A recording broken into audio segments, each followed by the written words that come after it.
Hey, what's up, everybody? Jeff Aiken here. Brent's not with me at the moment. We are getting ready to dive into the movies. We're starting within the beginning, and then we're going to kind of go in an order that our good buddy John gave to us. We're going to hit those over the next few weeks. Brent was recently here in Portland with me. It's where we recorded Sleeping in Light.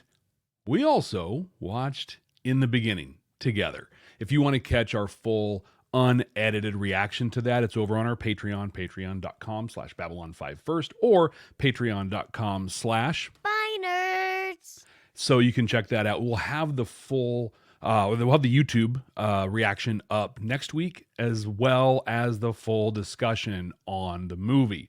But in the meantime, to get ready, to get our minds in the space for In the Beginning, we're going to go back. We're going to go back a really long ways. We're going to watch our discussion of And the Sky Full of Stars. I'm so excited to bring this to all of you right here, right now. It's been 2 years. 2 years, almost two. It's been more than 2 years, 2.5 years since we watched that episode. And we know the story now. And after watching In the Beginning, we've seen so much that surrounds it. So I can't wait to go back and see what we thought of it at that time when we first watched it. So check it out. And the Sky Full of Stars is going to start right here in a minute. Next week, we'll be back with In the Beginning, the reaction here on YouTube, full reaction on Patreon, and our discussion as scheduled next week. We'll see you soon. Be well and enjoy.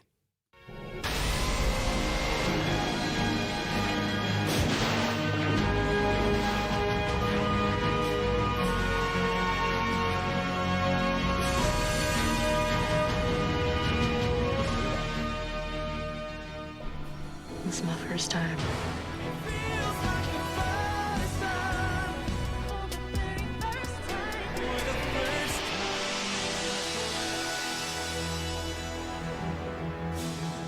First time. Welcome to Babylon 5 for the first time, not a Star Trek podcast. My name is Jeff Aiken, and I am watching Babylon 5 for the first time. And I'm Brent Allen, and I'm also watching Babylon 5 for the first time. We're two veteran Star Trek podcasters that are watching Babylon 5 for the first time. We're searching for Star Trek-like messages in this series. And by that, we don't mean like, is this a Star Trek episode? But does this give us a roadmap? Does this give us hope for a better future? Or frankly, does it teach us how to be better human beings? That's right. That's right. And Jeff, did you know that this is not a podcast about Star Trek? It's not? Or rather, I should say, it's a podcast about not Star Trek. Yeah, that makes perfect sense to me. So, yeah. But that being said, just kind of given the nature of who we are sure to pull in some of those references. And so Jeff and I have sort of come up with a little game that we like to play where, I don't know what we call it, the rule of three or something like that, where we only get 3 Trek references each per episode. Now, last week, Jeff, I don't think we came close to using our 3. So we'll see what happens this week. Like, go back and listen. We actually hit quite a few last week. Oh, did we really? Yeah, okay, we did. There you go. You keep better track of that than I do during the show. But anyway, with that, Jeff, choose your spots carefully because I'm not giving you any of mine this week. We'll see about that. Well, Brent, you talked about the incredible interactions that we get, or you've talked about the incredible interactions that we get from people all across the internet, right? YouTube, from our website, Babylon5First.com, the number 5, the word first, or on Twitter @BabylonFirst. If it's cool, I want to share a couple that we've gotten in the last little while. What if it's not cool? Would you just do it anyway? No, I'd say, okay, well, I guess you don't really want to hear from our incredible listeners, but you know, okay, that'd be a you thing, not a me thing. So, right. Well, it's cool then. Let's do it. That's what I thought. Well, let's start on Twitter. Again, that's @BabylonFirst. And this is from Keith Gardner @JKGOak42. What's up, Keith? Keith says, you guys are doing a great job. I watched B5 when it first came out and was blown away. No spoilers, but you will remember this episode. I listened to you on Stitcher, and this is my first episode with you. Love the fresh eyes on this. We'll have to go back and catch up. Do you know what episode he's referring? Like, when did I know we're not always, these aren't always in time. What episode's he talking about? Do you know? I think he's talking about Born to the Purple. Okay. Yes, we will remember that episode. I remember liking that episode. Well, and we've already remembered it. Like we've already because it had a big it thing up. in last week's episode. Yep, exactly. Yeah. Yeah, absolutely. Londo and Jakar, man. I'm liking these two guys, although, you know, Riot Insider Jakar, I don't know about anymore, but whatever. And then one of my favorites from an episode a while ago, I went back to grab some off of YouTube because I tell you what, on YouTube, it is a challenge to keep up with all the comments on there. And That's a good challenge, but you're it's right. a great one. And the thing is, there's really great conversations happening there. And so like I'm drawn to that all the time. It's so cool. This one's from, and I'm going to pronounce it wrong. I apologize. Galen Dugal on YouTube. It's very short, but this is so good. If you don't like Londo's password, just wait until you hear what Garibaldi's is. No. I don't want to hear it. I don't want to know. We're going to play the game right now, Jeff. You get one guess. I get one guess. What's Garibaldi's password? Oh my gosh. This is a family-friendly podcast, Brent. It is. That makes this really hard. I think that's my guess for what his password is. Hard? No, just the whole phrase. Just the whole phrase I said. I'll just leave it there.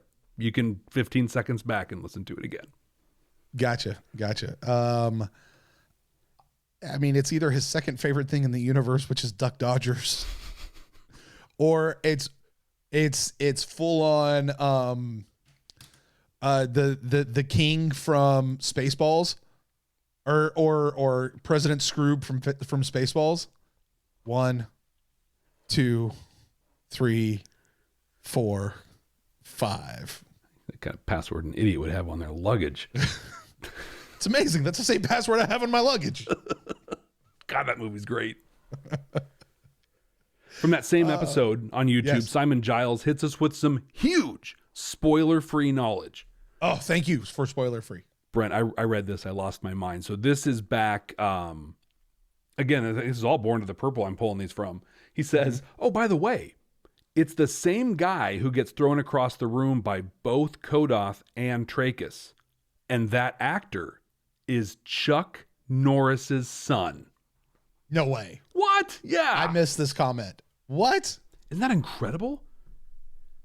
And they get thrown, the guy gets thrown across. Like, is it the same character getting thrown across and this is like a running joke? Well, same actor in there. Maybe it is a kind of a thing. Maybe he's going to be the guy who's like, oh, you throw me. He just like it's, what is it in South Park? Kenny gets killed every single week. Like this guy gets thrown across every week. But let's be clear. This is Chuck Norris's son. So really the room is getting thrown across him. That is fair. Yeah. That is fair. Love hearing from all of you. It's fantastic. Again, Babylon5first.com, the number 5, the word first, at Babylon1st on Twitter, or you can find us on YouTube. Really anywhere you throw us a comment. Cannot wait to interact with you and share some of that great stuff right here on the show. And speaking of the show, in today's episode, we're discussing episode 8. Is this 8? It's hard to keep track, I guess. But this is And the Sky Full of Stars. Now, last week, Brent, if you remember, we guessed what this episode was going to be about based on the title alone. Do you remember? Do you remember what you guessed? I think oh man, this was like a week ago. I think it was something of the nature of like some massive space armada is going to come out and the sky's full of stars, and it had something to do with Indiana Jones's father and Charlemagne and all this kind of stuff. Yeah, I was way off base. Like this is another one of those titles that I'm like, I don't see how it applies at all. I mean, you had an armada, and there's definitely like ships in this one, so it's a whole lot closer than me, where I thought some alien was going to come on board and be like, oh, look at all this great stuff, the stars on Babylon 5, or the flip side of like, oh, you should come see what we have on my planet. Yeah, not even in the ballpark.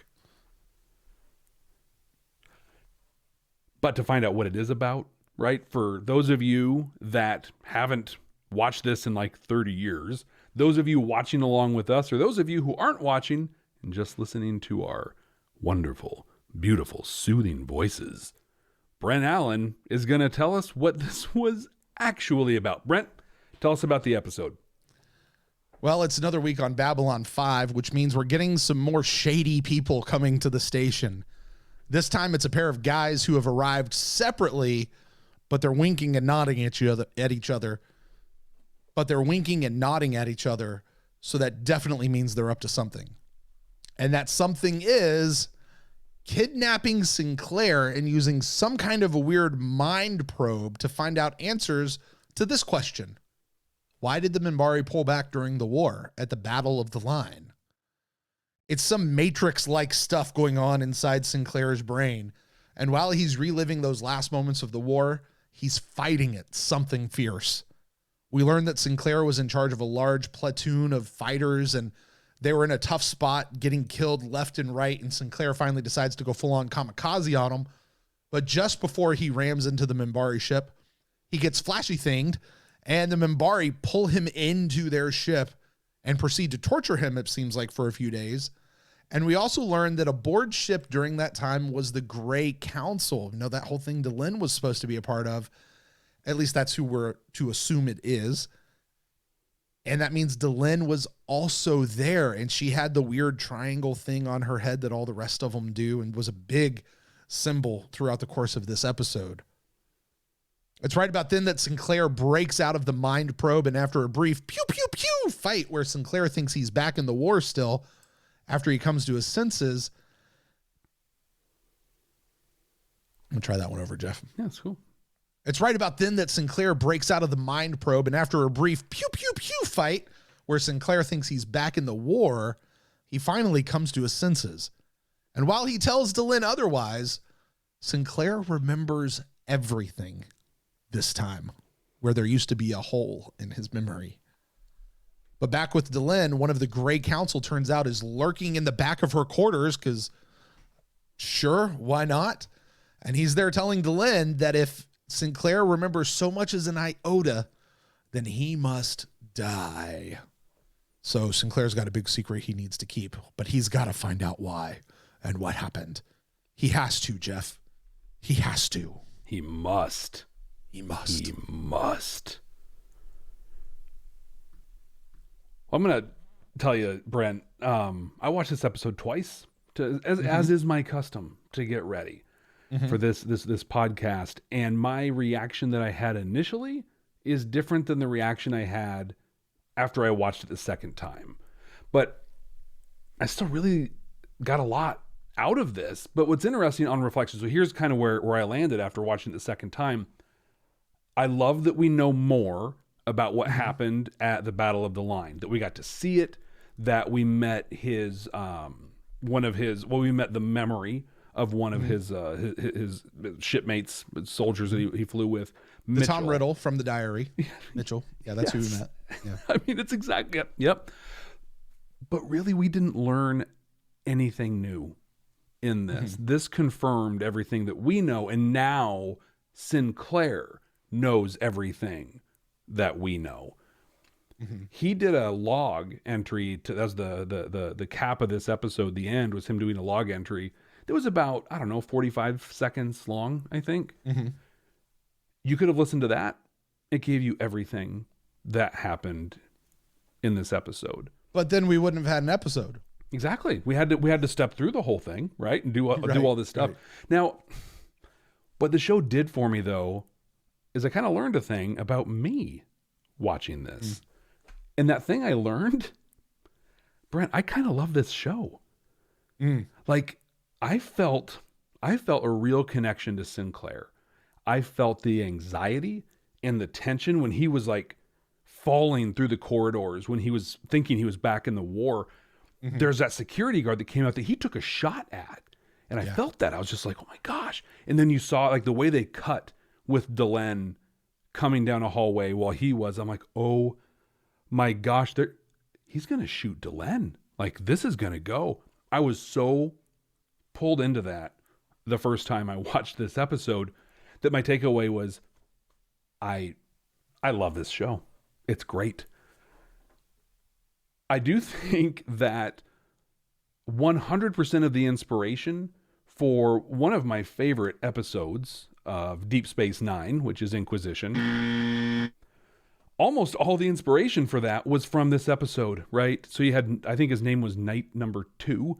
That was basically Director Sloan. And then Sinclair goes to bed.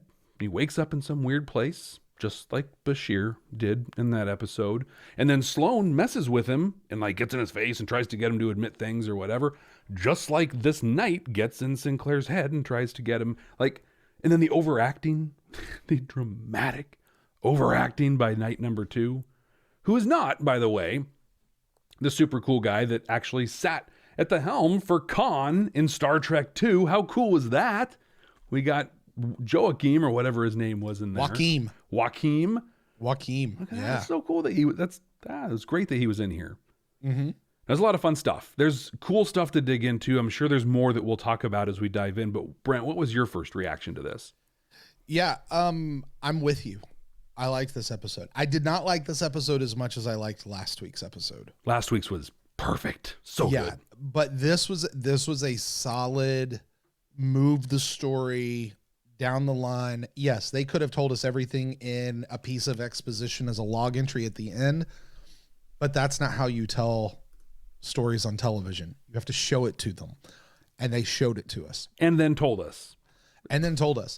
This episode confirmed a lot of what we have heard before and actually showed us what we'd heard before, kind of showed us how it went down. I think we got some new things.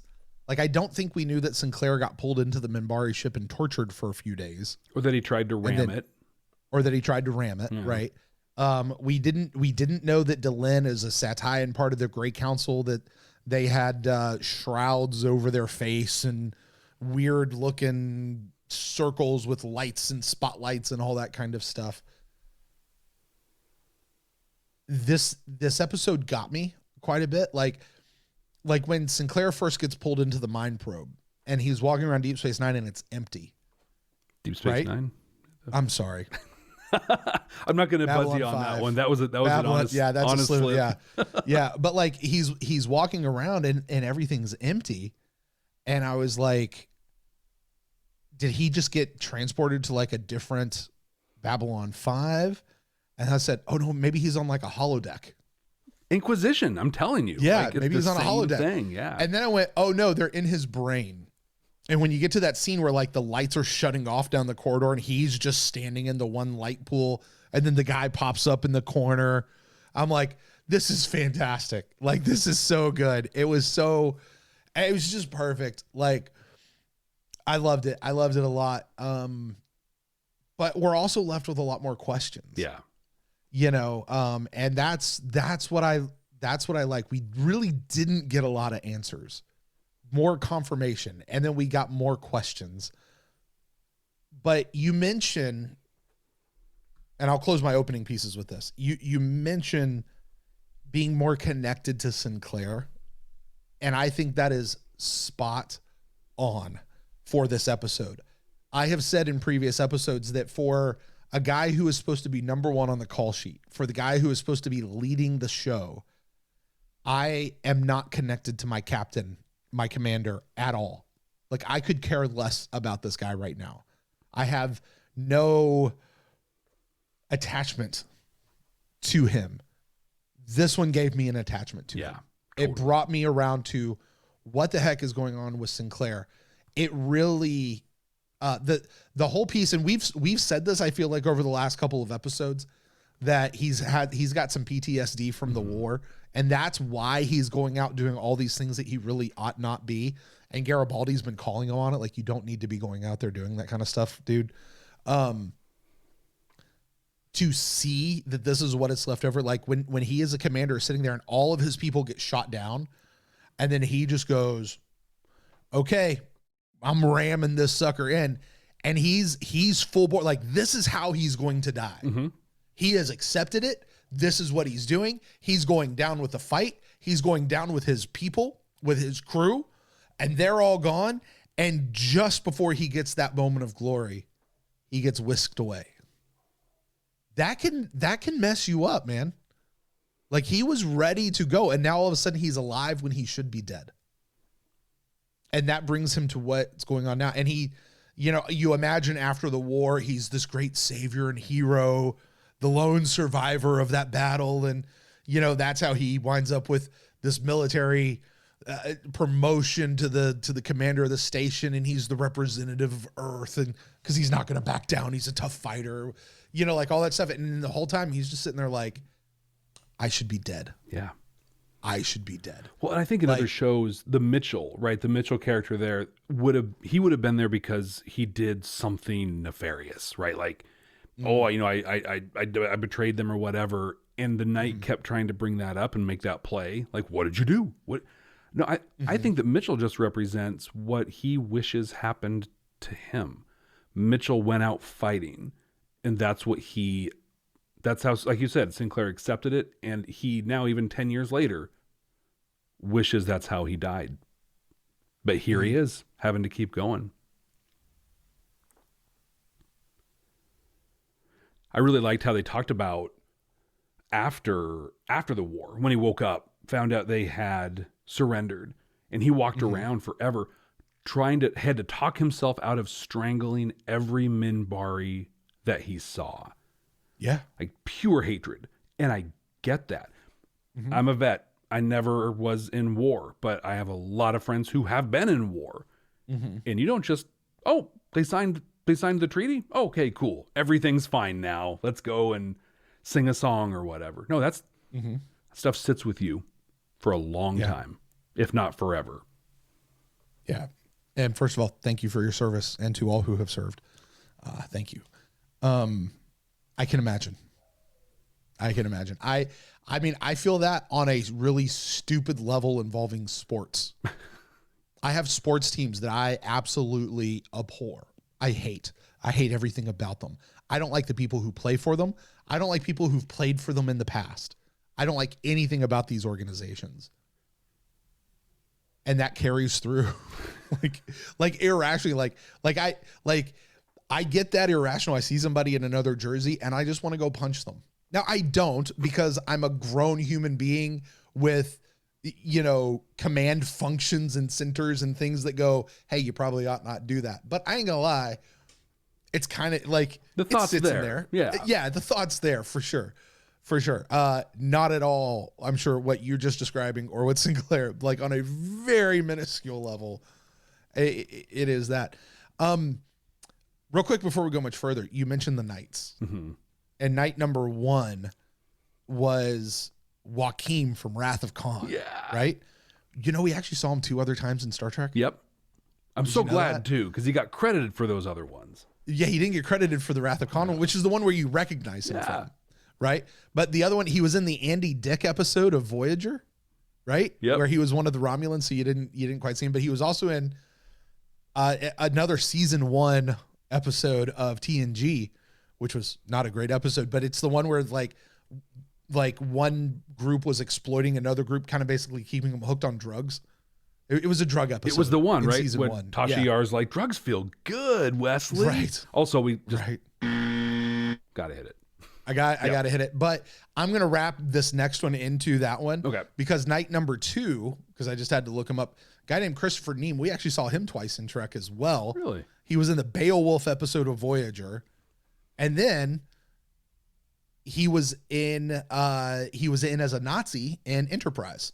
Can totally during see the that. season 4 episodes, during that fail, when they were going to make that the whole season arc, and then Manny Koto thankfully pulled them out of that. Yeah. So, anyway, so those are those 2 guys, but definitely one dude pops on and I'm like, I know this guy. Joaquin, right? Yeah. I'm gonna call him Immediately. Joaquin, Knight number 1. Yeah. It's like, I know this guy. Who is this guy? Who, like, it just, and you know, they come in and, you know, when they give each other that nod across the room at the very beginning of the show, I went, something's about to explode. Something is going to blow up. And then, okay, maybe not blow up, but they're here to get Sinclair because they, you know, we're here to, you know, we're gonna figure get this him. out. Right. Well, and frankly, right. Joaquin never plays a good guy. Like he He's never the good Right. guy. So it's pretty clear. And clearly neither's the other guy either. So, and you're right. You said it in the recap. Like every episode starts with like, hey, the big bad is coming onto the station. And we know they're the big bad because you can hear it in the music. Right. They're the guy who's coming on to Yeah. the station. I got to, speaking of music, the music faked me out. The whole secondary plot, which mattered, like it could have not been in this episode at all, wouldn't have made a difference. Although, according to our friends, that's probably setting something up for another episode Something down the road. huge. Yeah. Although he died, so who knows what. But anyway, Benson, the little security guy, he's getting roughed up, right? By these guys. And when those two guys walk off camera, there is this weird like sound effect that could have just been part of the score. But it really made me think that they had disappeared via that cloak that we saw last week. Oh. Like it was like a phoom, phoom, like as they both walked out. And I went, like, now I don't think that's what it was. I think they were just walking away. But like I had to rewind it because it gave me pause to, oh, is that what these guys are? Like that'd be huge, really. It'd be a pretty big right? deal. If you're right, like you win. You will win the Babylon 5 for the first time prize. I don't know what that is, but you will have nailed it. Okay, let's talk about this. Dr. Franklin's a hitchhiker, Right? Yeah. hopping around on a bunch of different starships. I'll doctor for The you. Is that cool? Right. The only question I have is, did he have a guide Oh, yeah. to the galaxy? I'm looking for my bump, but there it is. He'll be here all week, folks. But no, the really important thing, and this actually goes back to the bigger story at hand. He turns around and asks Delenn, so what did you do during the war? And she 100% sidestepped that question. Yeah, she knows cells totally. Right. And that's going to be, she's definitely hiding some stuff. And so what do you think, Jeff? Okay, let's speculate. Is Delenn bad? I think What's going on? Like what like we have to speculate at this point. I think the Grey Council is bad. And I think that Delenn is a part of the Grey Council. But I think that her experiences are changing where she's coming from. She is face to face with Sinclair, and he's got the gun pointed right at her face.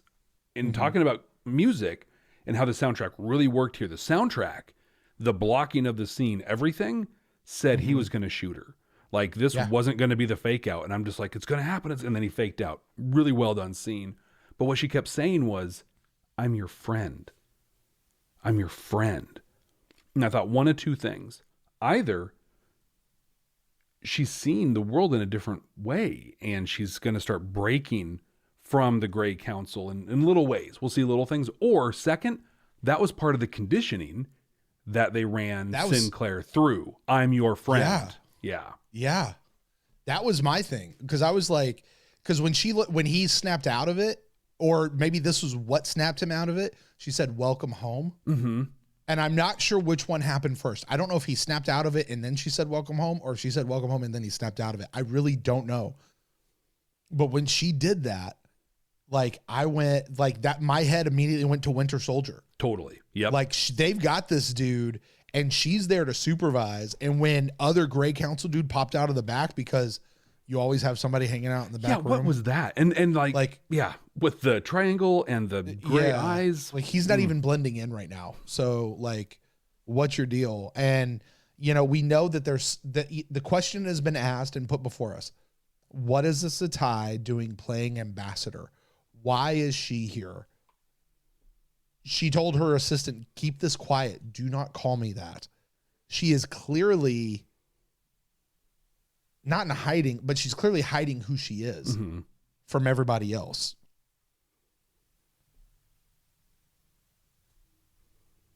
This has to start. I know we're only 8 episodes into what's a 26 episode season or something like that. So we got lots to go, but they're hyping this question quite a bit. Well, and it is starting. Sinclair knows at this point. Yeah. And he at moment, least knows that she was there. Yeah.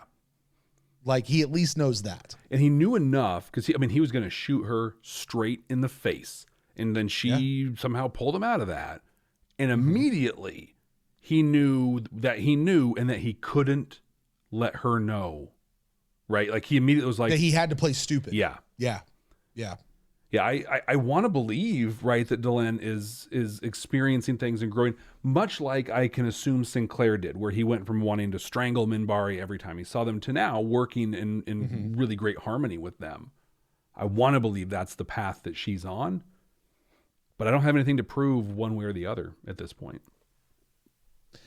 So let's talk about the triangle, because we saw that quite a bit in this episode. The triangle mark on the head. Mm-hmm. Which Delenn had in the vision. She doesn't have it now. The other guy clearly has it.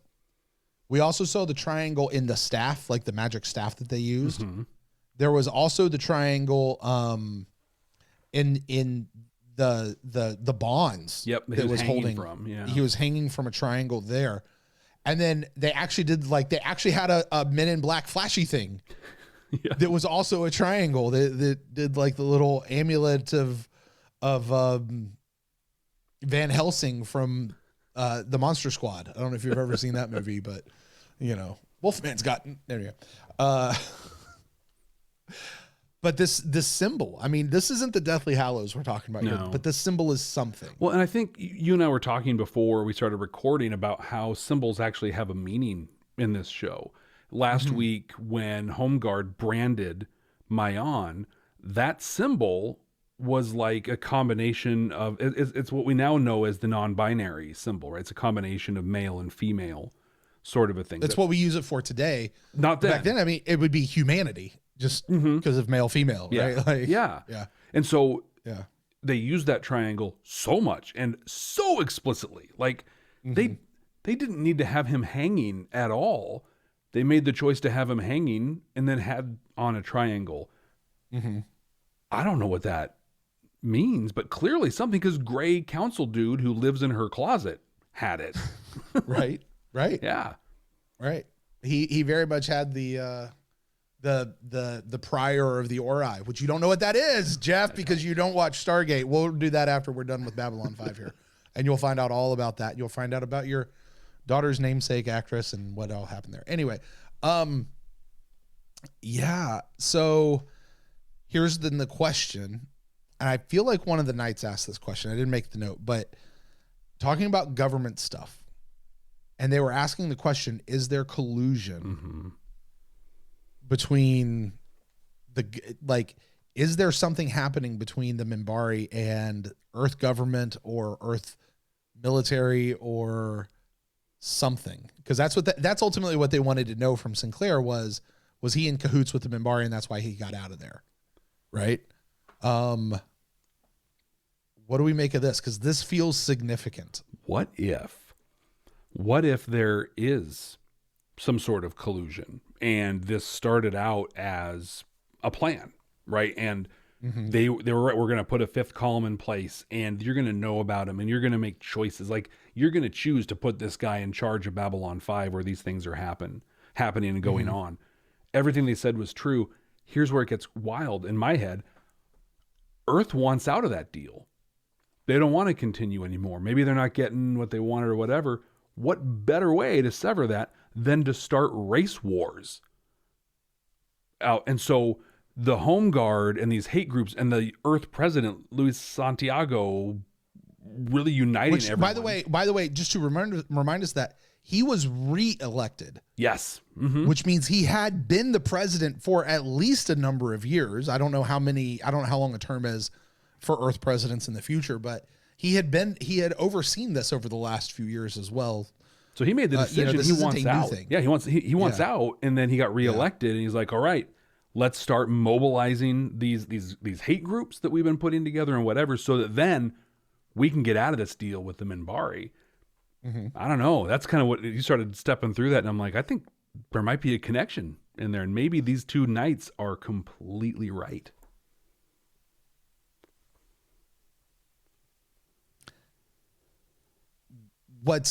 here's what would be even more interesting is that if the Minbari are actually in cahoots with the Earth First government itself that wants out. The Minbari want out? No, like this Earth First government, like the Santiago and all that, they're actually the ones in cahoots with the Minbari, creating these Earth Wars and are creating this thing. And I don't know why they would do that, but I don't know. There's, like we said, more questions. We got more questions than we received. Well, I answers. feel like at this point, it'd be really easy to have the cork board with the pictures and the red yarn connecting everything. We know exactly enough to become Babylon 5 conspiracy theorists. And that's it. That's all we can be at this point. That's exactly what we should be right now. Yeah. That's exactly where we should be. It's trying to, so that all the people out there listening to us and all the people out there watching us on YouTube or wherever they're catching the show are just going to laugh at us and see how absolutely, and like, because the truth is, Jeff, it's probably in front of our faces the whole time. The whole time I'd be like, oh my gosh, how could I not have seen that? Of course. It was Londo the whole time. But so there was a scene, and I want to talk about a couple of these later that are a little... I'm sorry. Speaking of Londo, another non-Londo, non-Jakar episode. Totally felt that. But this one was good. But okay, so I want to pivot onto just one little thing I observed that kind of pulls Jakar and Londo in a little bit. So there's a scene, I think it's Garibaldi is reading the newspaper, and you get a pretty good look at what's going on in that newspaper. So I paused it. Oh, I didn't even look at that. Yeah. What is it? So and I was thinking of you when I paused it, because this is that incredible attention to detail, world building stuff. So one, I saw that the newspaper is called Universe Today, like USA Today, which I thought was pretty great. So a couple of the headlines in there, the one that brought Jakar and Londo in, literally says, Narns settle Ragesh controversy. That was the headline. So that was the whole midnight on the firing line thing. I don't know how they resolved it, but it's settled. There's not a controversy there anymore. There's one that said that San Diego is still too radioactive for occupancy. Now I feel like something was mentioned about San Diego at some point, but I haven't gone back and listened to our stuff or watched in there, but I don't know if it was a war or a terrorist thing. Yeah, I don't remember that. Oh, it might have been like some sort of a terrorist thing. Yeah. Like it might have been. I don't remember. But the one that wraps into this conversation about the conspiracy theory was there was a big headline saying that Psycor was in hot water for endorsing a VP candidate. Something about like Violet. So a lot of things jumped out to me here. One, we've seen in just like 2 episodes the power of Psycor and what telepaths can do. We really just saw that, right? Like, was that last week or the week before? We saw, what they can really do. Why are they publicly endorsing politicians when they can just use their brains and influence the stuff? So they're throwing a red herring over here, and they mentioned the VP. I didn't take a note of the name on there. I don't know if they are the vice president or not, but like they're publicly attaching themselves to a political figure. Well, I think we both thought after Mind War that they're influencing public sentiment around things using their telepathic powers. Are Minbari telepaths at all? I've had that thought. I feel like they should I've really had that thought. Yeah. And so is this a bigger issue, right? So we're seeing the racial stuff going on. We're seeing that surface level government stuff of, is Earth colluding with the Minbari? But is there something deeper where the Minbari telepaths and Psycor are coming together for some sort of universal domination of these super mind people? Or that's actually who's at war. Oh man, yeah. Psycor, and it's not Earth versus Minbari, it's Psycor versus Minbari. And so, okay, let's wrap around to this. Okay, I'm sorry. Before I just want to throw this out there that has nothing to do with this line of conversation. I want to come right back to it. Babylon 5 has enough gravity to trap a free floating body. Yeah. Right? Like it has to produce its own gravity by spinning. I get that, but it has its own gravity that's how big it is. Wow. I'm not really sure. I'm not an astrophysicist yet, but Soon. we'll see. Soon. We'll Yep. see. Soon. Yeah, give me a few years. Who knows? Maybe, read enough Neil deGrasse Tyson. Anyway, we have to ask this question and go back to I think the central piece of it is, why did the Minbari pull back at the last moment?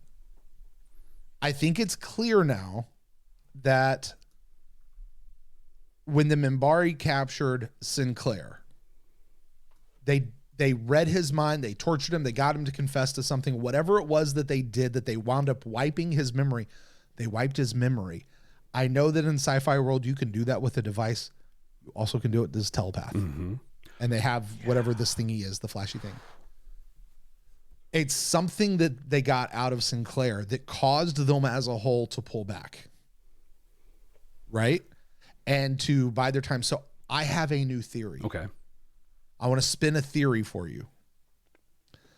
The Minbari were at war with Earth for whatever reason. I don't know why. But not because maybe they wanted to, but because they felt like they had to exterminate humanity to keep the galaxy safe. And when they probed Sinclair's mind, he showed them that humanity actually could be worth saving, and they didn't need to be exterminated because Sinclair is the ultimate good guy. Remember, he's our hero of the story. Mm-hmm. He's not like Psychor. He's not like those guys.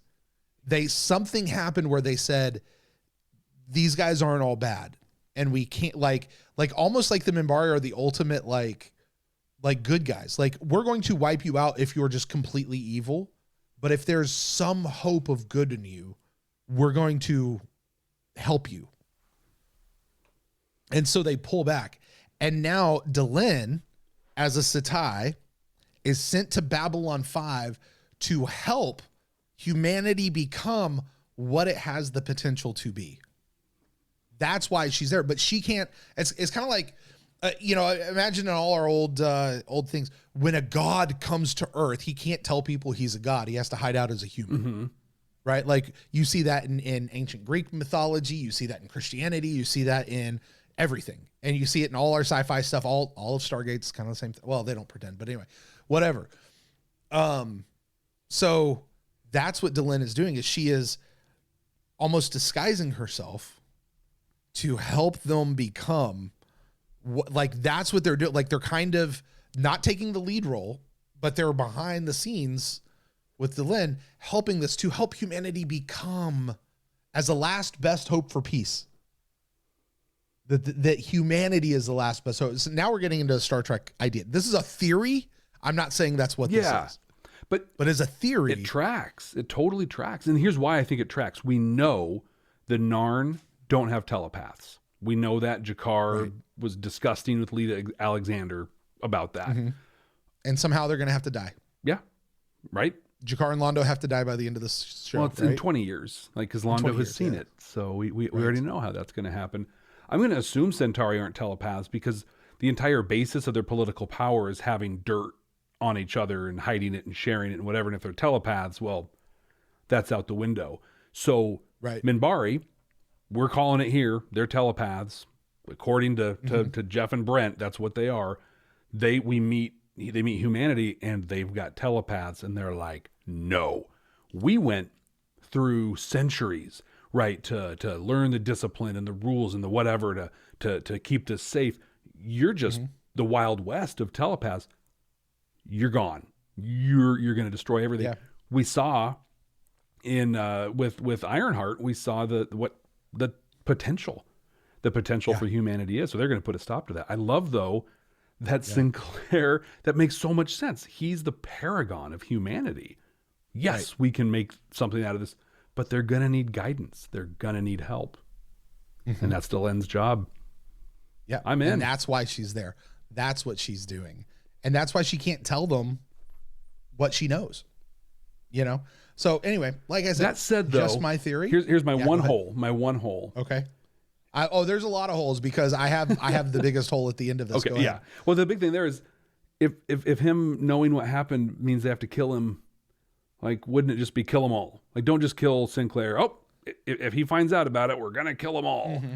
or whatever. I don't know. I'm sure you've got bigger holes. Well, I mean, that's it. My whole theory is ruined by Triangle Head Dude at the end screaming, "If he finds out, we've got to kill him." Like, really? If he finds out the truth, you have to kill him? Like, that doesn't make sense at all either. So I had one more thought. Anyway. I had one more thought that I wanted to hit before we dive into anything else. Because we can't have an episode of Babylon 5 without Jeff talking about how Sinclair oversteps his bounds as a leader and doesn't do a great job. So Benson, the security guard who was gambling, gets called into the principal's office. And Sinclair is the one who reads the guy the riot act and ends up making the decision to pull him from active duty. That's Garibaldi's job. He runs that team. Yeah. What the hell is the station commander doing? One, having that conversation. This is the first time they've talked to Benson about it. There are situations where it makes sense to escalate that up the chain of command, not on the first conversation. And who is he to make the call to pull him off of active? In fact, he makes the call to pull him off of active duty, and then later on, Garibaldi's team, the workers, do a little mini investigation and decide on their own, he's fine. We're going to pull him back. Like, Garibaldi's, what is he doing? I was pretty blown away by both sides of his org chart just completely cutting him off at the knees. I only have a little passion about this. I'm all worked up about this thing. Well, remind me what your Star Trek podcast is about. Maybe Jeff? about leadership a little bit. Yeah, literally that. Yeah. All right, Jeff. Well, I think with that, then we have reached the part of the show where it's time to boil it all down and see if the show has any of that Star Trek quality to it. Is there a deep moral message? Is it holding up a mirror to society? Is it giving us hope that we'll be better in the future? And to do so, we're going to rate, once we talk about that, we'll also rate this episode on a scale. We're also going to rate this episode on a scale of 0 to 5 deltas. So, Jeff, I'm going to throw it to you first. What do you think? Does this have a Star Trek quality to it? How many deltas are you giving it? And do you want to watch it again? This episode was fun, which is a really weird thing to say about the subject matter that we watched, but I really liked how they used the mind construct as a way to show us what happened, on the Minbari vessel and those pieces. I said I watched this twice and I had a different impression the second time. Would I watch it again? Maybe. It's not one I'm excited to watch again. The War Prayer, totally going to watch that one again, right? Like that's like my standard here. This one, maybe. But as far as the Star Trek message, I have a lot of thoughts on this. So there's a scene where Night 2 is talking about how dangerous it is that Earth is getting involved with aliens. And what we hear about him, about his thoughts, are so similar to what we hear today and what we heard in the mid-90s about immigrants, about refugees, about anyone who is other than us, right? They're coming and they're buying all of our real estate. They're taking our jobs. They're funding our activities. They're infiltrating our culture. But Sinclair pushes back on him and he stands up for working with the Minbari.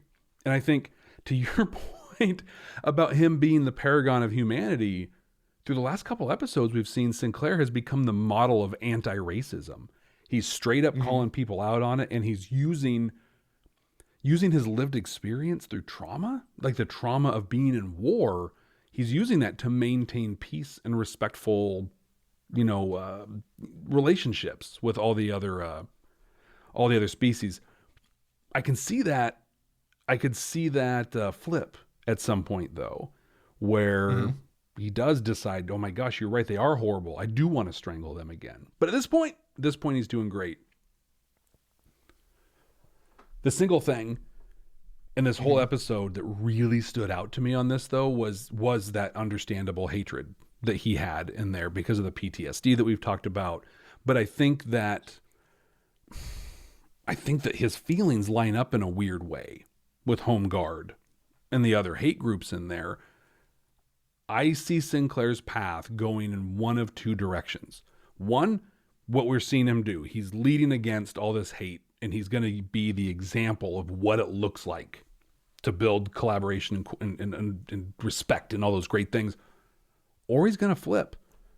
He's going to flip, and he's going to become a leader for some of these hate groups. And the main reason I think that might happen was this little thing I interpreted at the end when Night 2 is getting led off, and his mind has exploded at this point because Sinclair straight gacked him while he was in the mine chair. And he says, we're still connected. Like, you're still in here. Like, I think he's still in his brain somewhere. And so I don't know. I see the potential for some manipulation down the path. Couple all that with a scene you alluded to where Dr. Franklin was talking to Delenn. So Earth was losing the war, and they were going to resort to biological and chemical weapons. Dr. Franklin refused to turn over his notes. He stood up. He took a huge risk. That's Star Trek. And I feel like this episode hit on huge messages.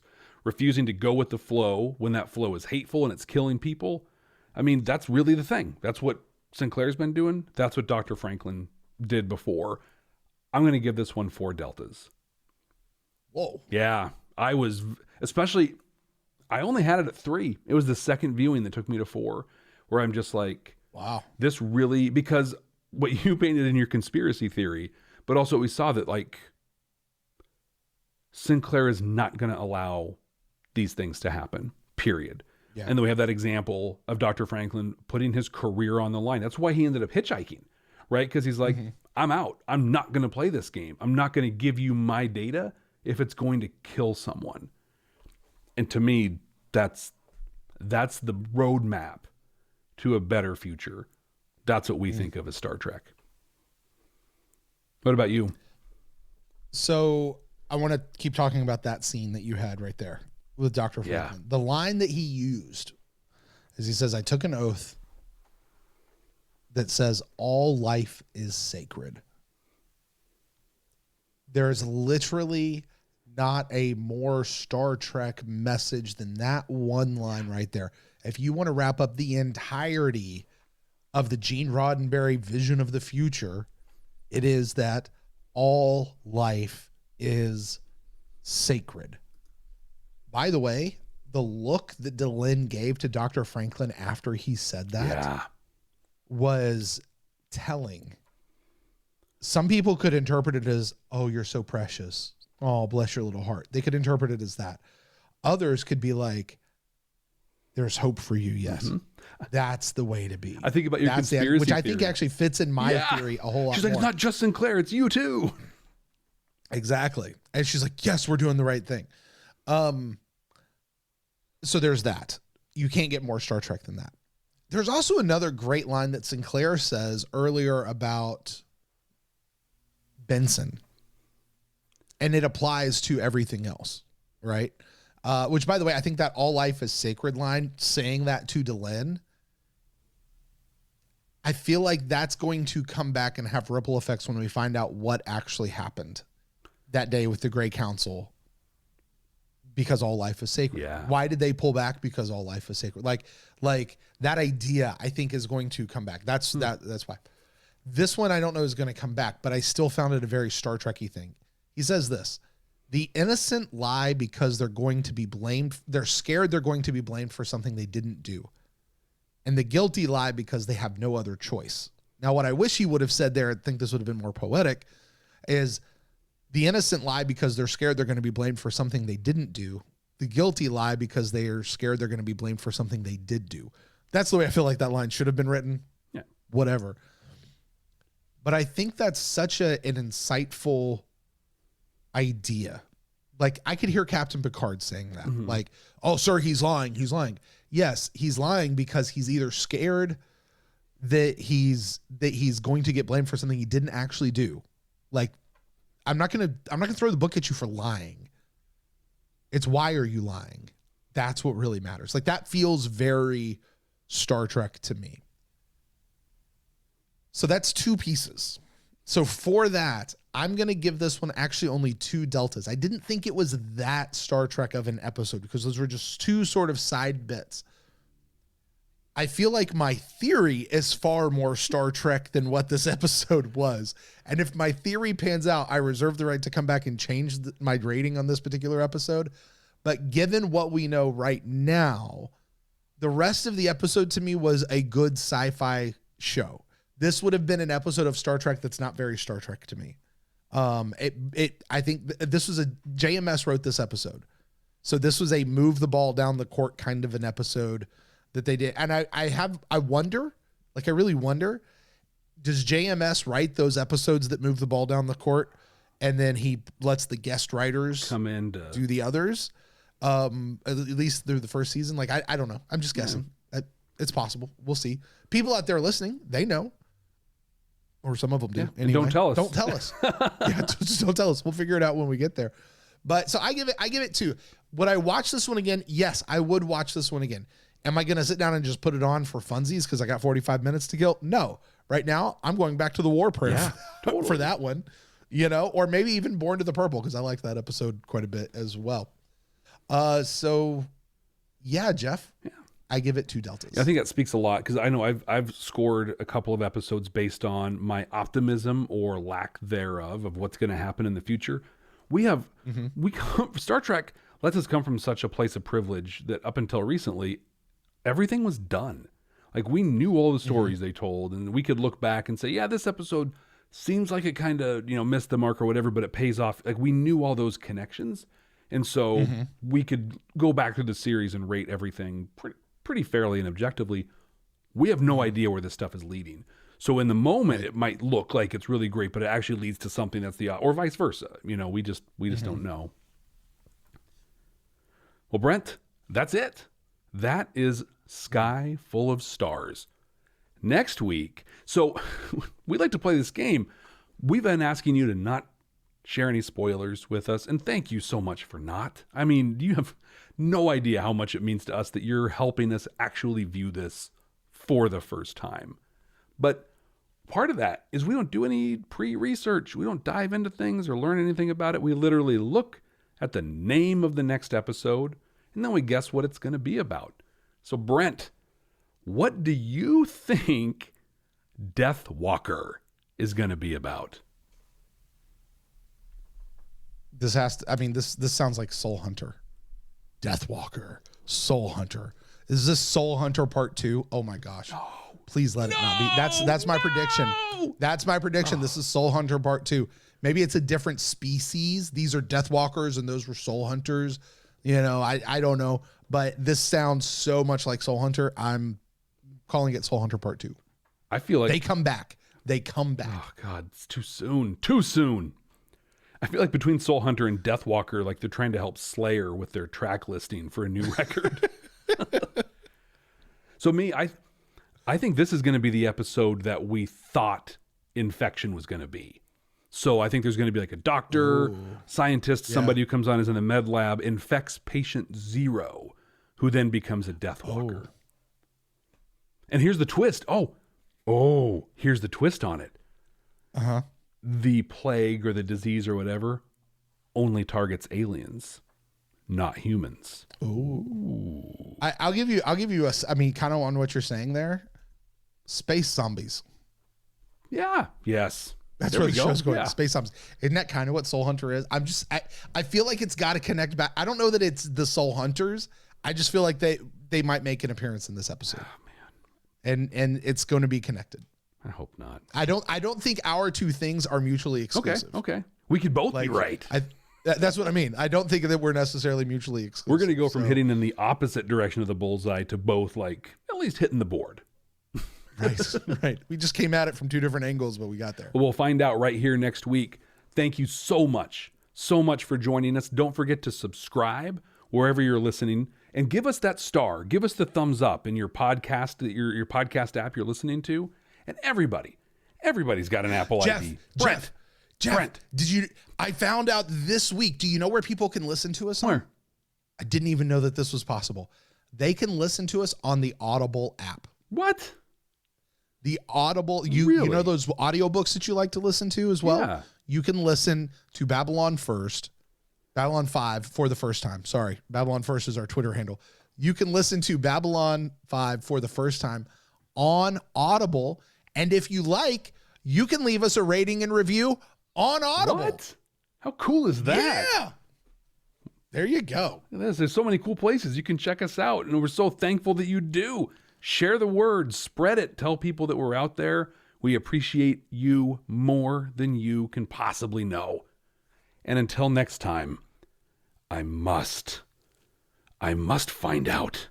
Don't do it. I must find out what happened and why you won't let me live long and prosper. Stop. You. I know. It's not a Star Trek podcast. I know.